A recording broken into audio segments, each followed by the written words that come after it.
Ne peut-on pas parler de l'événement de l'Isère ?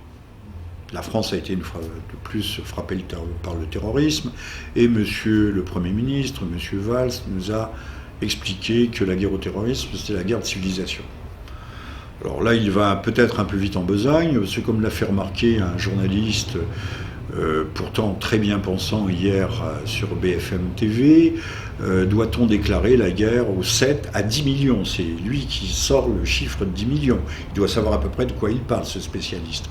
Des 10 millions donc, de musulmans présents sur le territoire français.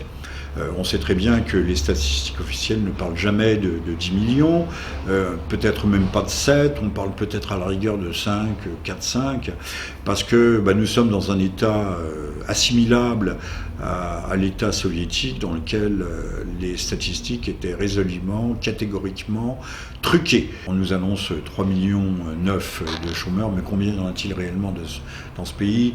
Chômeurs de longue durée, pré-retraite, étudiants déversés, entassés dans des universités dépotoirs. On va les laisser mijoter pendant quelques années. La vie se chargeant de faire le tri et d'une façon excessivement plus cruelle que s'il y avait eu une sélection à l'entrée et un peu de réalisme politique. Mais ça, ce n'est pas notre sujet. Alors, l'Isère, une tête a été coupée. Mais on sait très bien que le terroriste, alors je mets terroriste entre guillemets, n'avait pas d'armes avec lui. On nous a dit que c'était des armes factices, donc il devait se promener avec un pistolet en plastique. C'est vrai qu'il a essayé de percuter des bonbonnes, qu'il aurait pu engendrer une détonation style AZF à Toulouse. Bon, ce type est visiblement un déséquilibré, qui ne pouvait pas kiffer son patron, et la décapitation a été hyper médiatisée, a été spectacularisée, montée en épingle par les médias, mais enfin là, on n'a pas une affaire de terrorisme majeur. Disons le mot, c'est un fait divers. Il y a quelques années, mais c'était faut remonter à un peu plus de 20 ans, un type qui n'était pas en bon terme avec son épouse, lui avait coupé la tête dans un restaurant new-yorkais. Je ne crois pas que c'était à Londres, je crois que c'était à New York. Un restaurant plutôt chic, qui lui avait coupé la tête. Plus près de nous, enfin, on pourrait multiplier les exemples de têtes coupées de façon rituelle ou non rituelle dans notre pays. Je pense qu'on en trouverait un bon paquet. Mais l'État a sauté sur l'occasion, pour une fois encore, nous parler de guerre au terrorisme. Il n'y a pas de terrorisme en France. Si on compare à ce qui s'est passé au Koweït et en Tunisie, ce n'est pas du terrorisme. S'il y avait du terrorisme, on aurait une bombe tous les jours ou tous les 2 jours, on aurait 10 morts par-ci, 10 morts par-là. Il n'y a pas de terrorisme.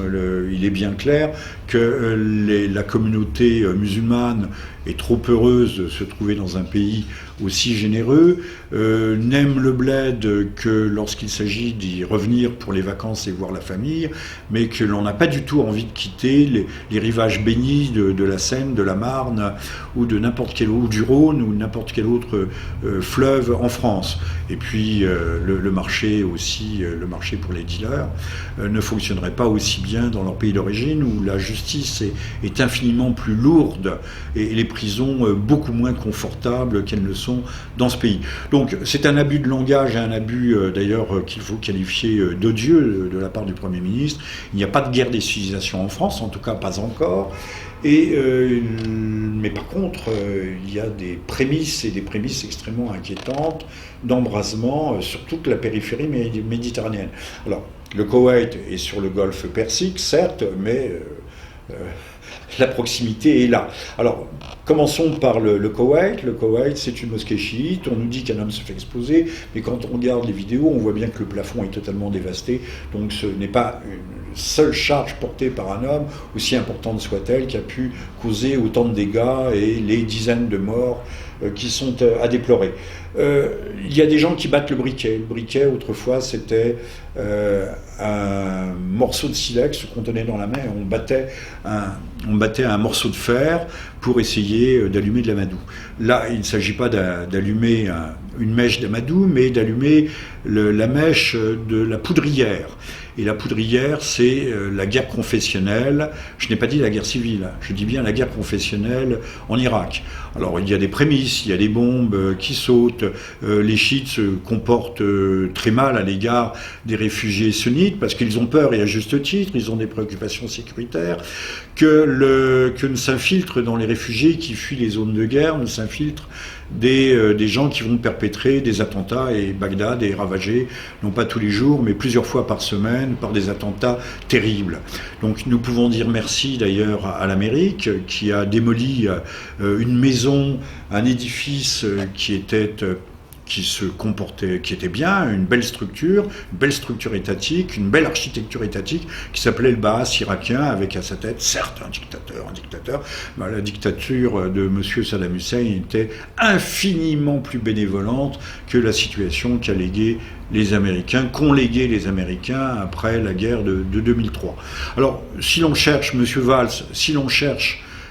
l'étymologie de la guerre terroriste, du chaos proche-oriental, il ne faut pas aller très loin, il faut commencer par balayer devant sa porte, et même si la France n'a pas participé au conflit de 2003, nous n'avons jamais véritablement désavoué, en tout cas pas très longtemps, M. Villepin s'est rapidement effacé, et dès 2004, M. Chirac tentait un rapprochement, faisait la danse du ventre à M. Bush Junior pour se rapprocher des États-Unis. Donc l'étymologie de la guerre de la civilisation, si tant est qu'il y en ait une, et en tout cas du terrorisme international, eh bien, il ne faut pas aller le chercher plus loin. Tout est né à partir de l'année 2004 en Irak, en important des méthodes de la guerre d'Afghanistan, là aussi, que sont allés faire les États-Unis. Est-ce que l'Afghanistan, des talibans pouilleux, pieds nus, avec leurs kalash fabriqués maison, sont allés faire sauter les tours du World Trade Center? Il est bien évident que tout cela ne tient pas la route, tout cela ne tient pas debout. Ce sont des contes pour enfants. Donc si aujourd'hui nous sommes les héritiers, mais nous sommes encore préservés.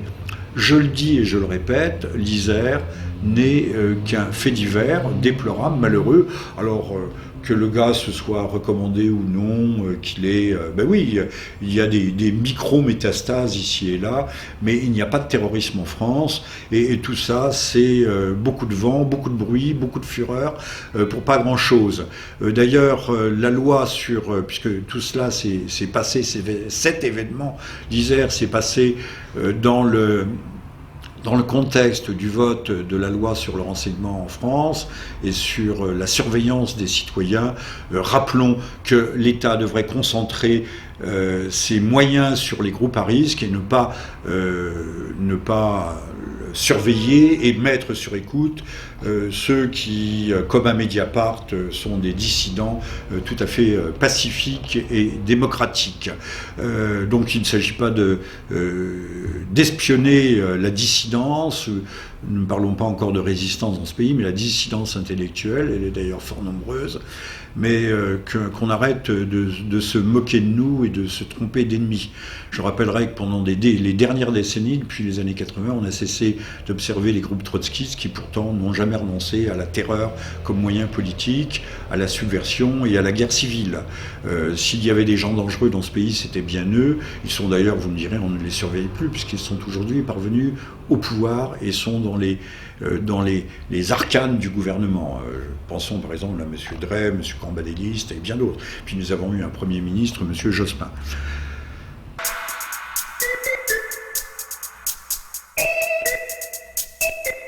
Le choc des civilisations est une construction idéologique qui permet peut-être de resserrer, de ghettoiser le camp occidentaliste, de le mettre en guerre contre lui-même.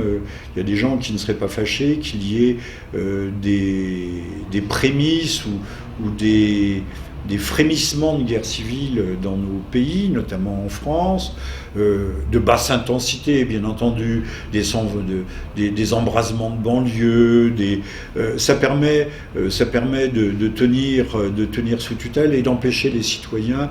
Il faut toujours des loups pour garder le troupeau, et qu'est-ce qu'il y a de meilleur que cette hantise du terrorisme et cette hantise de l'islam qui d'ailleurs, à l'initiative de M. Boubacar, se propose de remplacer les chrétiens qui ont déserté leurs églises, de les remplacer dans leurs églises. Effectivement, on en a beaucoup démoli ces temps-ci, puisque les églises sont propriété de l'État français. On a beaucoup démoli en France. Certaines flambent, d'ailleurs, dans le silence le plus profond, dans le silence médiatique le plus profond, mais il y a des édifices qu'on ne peut pas, qui ont une certaine valeur architecturale, pourquoi ne pas en faire des mosquées? Mais avant d'accuser l'islam, commençons par accuser ceux qui ont été les promoteurs des politiques d'immigration massive, et accusons aussi que les chrétiens s'auto-accusent d'avoir vidé les églises eux-mêmes. Et peut-être doit-on retrouver des vocations de prêtres, de véritables prêtres, de prêtres de combat parmi les croyants. Je pense que ça serait le plus urgent. Et peut-être qu'à partir de ce moment-là, d'ailleurs, les églises se rempliront à nouveau et que M. Boubacar sera renvoyé à ses chères études à la mosquée, dans les bureaux obscurs et frais de la mosquée de Paris.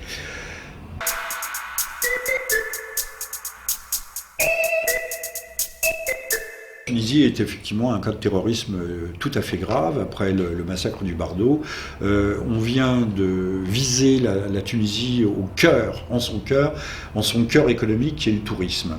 Alors peut-être tous les vacanciers ne se décommanderont-ils pas, mais on peut s'attendre à un reflux.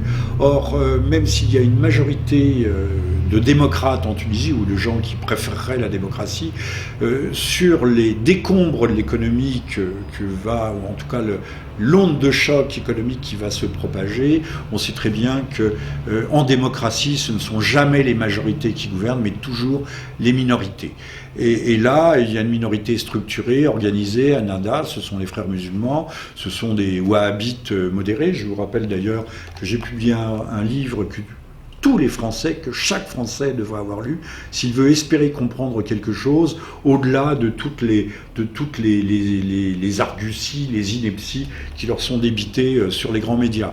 Donc il y a toujours les frères musulmans qui veillent et qui sont prêts à revenir et à reprendre les rênes du pouvoir, encore une fois, de même que la situation n'est pas claire en Algérie, quelle que soit la force et la puissance de l'armée, et quel que soit le rejet qu'ils peuvent avoir de tout radicalisme religieux après les terribles années du milieu de la période 90.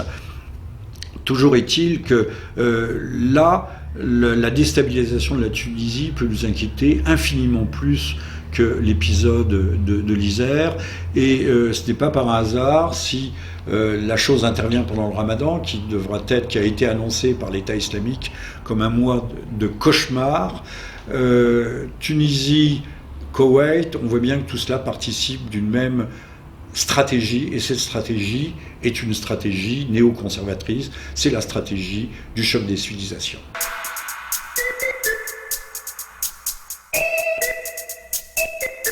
L'Europe ne connaît pas aujourd'hui un dévoiement ou une dérive idéologique. L'Europe est une construction idéologique dès le départ, qui prévoyait d'ailleurs qu'elle serait, on peut remonter aux années 20 et à M. Godenov Carnegie, qui voyait l'Europe comme un grand melting pot ethno-culturel, il faut même lâcher le mot, racial, sans plus de religion athéiste, c'est-à-dire une sorte de pendant de l'Union soviétique léniniste. Dans les années 2000, l'ONU préconisait l'immigration de plusieurs millions d'immigrés du tiers-monde pour compenser les déficits démographiques. On dit d'un côté aux Françaises, ne faites plus d'enfants, jouissez, vous êtes propriétaires de vos corps, faites-vous des frottis vaginales contre le papillomavirus, utilisez des préservatifs, la pilule du lendemain, mais d'un autre côté, on nous dit, vous faites plus d'enfants, la population est vieillissante, faisons venir des centaines de milliers. Donc on voit bien que l'Union européenne n'a rien à voir avec l'Europe, que c'est un mensonge permanent et que c'est surtout le vestibule de la mondialisation. Il faut nous anonymiser, nous détruire, faire une sorte de magma humain, de trituration. C'est une cuve de fermentation, mais ça n'a rien à voir avec une Europe des peuples, avec l'Europe qui s'est construite au cours de ces 2 millénaires. Voilà ce pourquoi la Grèce est aujourd'hui tombée dans ce poteau noir, dans cette marmite de sorcière de l'Europe dont nous-mêmes nous devrions certainement nous arracher, sauf à construire réellement une Europe des peuples qui soit une Europe puissance, une Europe qui puisse faire pièce tout autant à la Chine qu'aux États-Unis, et peut-être d'ailleurs dans cette Europe puissance, il faudrait voir quel type d'alliance véritablement stratégique il faudrait conclure et passer avec la Russie. Alors, dernier mot, le choc des civilisations, là aussi, est une construction. C'est un moyen de gouverner les peuples par la peur, de les dresser les uns contre les autres et d'entretenir un déséquilibre international permanent sur lequel non seulement les marchands d'armes prospèrent, mais ceux qui savent diviser pour régner, et aujourd'hui on divise par le chaos, justement peuvent régner en maître. Basta des oligarchies et des minorités proactives, basta des cryptarchies. Je pense que les peuples doivent aujourd'hui, à commencer peut-être par le peuple grec qui nous montrera, espérons-le, l'exemple, doivent reprendre leur destin en main.